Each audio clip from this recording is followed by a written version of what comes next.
Hello everyone, how are you all? Great evening. So ఇవాళ ఇంకొక inspiring స్టోరీని మనం చూడవచ్చు. అదే తలపతి విజయ్ సార్. సో తమిళనాడు ఎలక్షన్స్లో ఒక బిగ్గెస్ట్ చరిత్రను సృష్టించిన లీడర్. తను అనుకుంటే ఏదైనా సాధించగలుగుతాడు అని నిరూపించిన మరో ఒక గొప్ప వ్యక్తి. ఎన్ని ఇబ్బందులు వచ్చినా సరే, ఎన్ని అవమానాలు వచ్చినా సరే, ఎంతమంది ఎన్ని విధాలుగా ఎన్ని రకాలుగా మానసికంగా ఆర్థికంగా అన్ని రకాలుగా చితక పోయేలాగా చేసినా సరే, బాధలు అనుభవించేలాగా చేసినా సరే, అనుకోని పరిస్థితులు ఎదురైనా సరే, ఏది ఏమైనా సరే, తను అనుకున్న లక్ష్యాన్ని సాధించడానికి తను పడిన ఇబ్బందులన్నింటినీ పంటి బిగువన బిగించి తను అలానే అనుభవిస్తూ ఆ బాధల నుండి బయటికి రావాలి అనంటే ఒక్కటే మార్గం, తనకు అనుకున్న లక్ష్యాన్ని సాధించడమే అని అనుకొని ప్రతిరోజు తను అనుకున్న లక్ష్యం వైపు కొత్త కొత్త ప్రణాళికలతో ముందుకు అడుగేసి ఈరోజు సంచలనాలు క్రియేట్ చేసిన the legendary personality mister Vijay sir.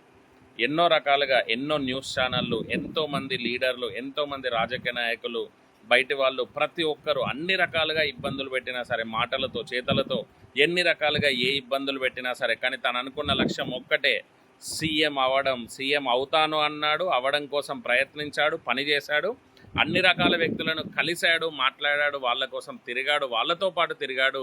తను అనుకున్న వ్యక్తులను నిలబెట్టి గెలిపించి తను కూడా గెలిచి ఈరోజు సీఎం అని అదే న్యూస్ ఛానళ్ళతో అదే పీపుల్తో పిలిపించుకుంటున్నాడు.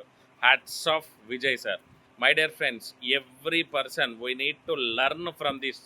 ఏంటి, మనం అనుకున్న లక్ష్యం సాధించే క్రమంలో ఎన్నో బాధలు వస్తాయి, ఎన్నో ఆటుపోట్లు వస్తాయి, ఎంతోమంది ఇబ్బంది పెడతారు, అన్ని రకాలుగా చితికిపోయే సిచ్యువేషన్స్ వస్తాయి. కానీ నువ్వు నిలబడి నువ్వు అనుకున్న లక్ష్యాన్ని సాధించడానికి అవసరమైన పనులను మాత్రమే చేస్తూ అది సాధించిన రోజే నీ జీవితానికి ఒక అర్థం అనేది దొరుకుతుంది.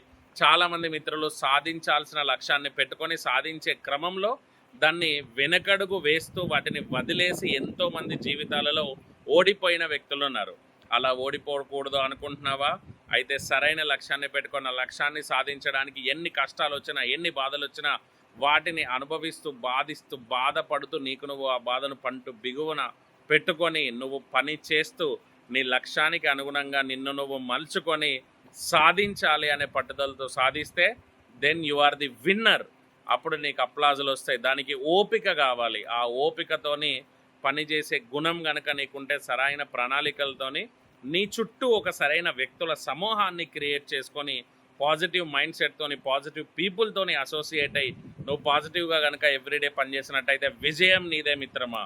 నువ్వు పెట్టుకున్న లక్ష్యం చిన్నది కావచ్చు, నువ్వు పెట్టుకున్న లక్ష్యం పెద్దది కావచ్చు, నీ ఆలోచనలకు అనుగుణంగా నీ లక్ష్యాన్ని ప్రతి క్షణం మెరుగుపరుచుకుంటూ ఆ లక్ష్యాన్ని సాధించడానికి కనుక నువ్వు ప్రయత్నం చేస్తే, దానికి అనుగుణంగా నువ్వు పనిచేస్తే విజయం నీదే.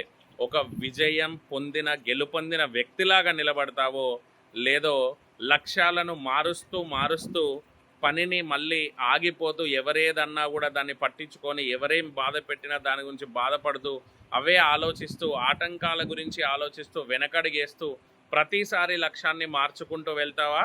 లేదా పెట్టుకున్న లక్ష్యాన్ని సాధించడానికి ఎన్ని కష్టాలైనా సరే, ఎన్ని ఇబ్బందులైనా సరే పడుతూ లేస్తూ నువ్వు అనుకున్న లక్ష్యాన్ని సాధించి విధేయతగా నిలుస్తావా?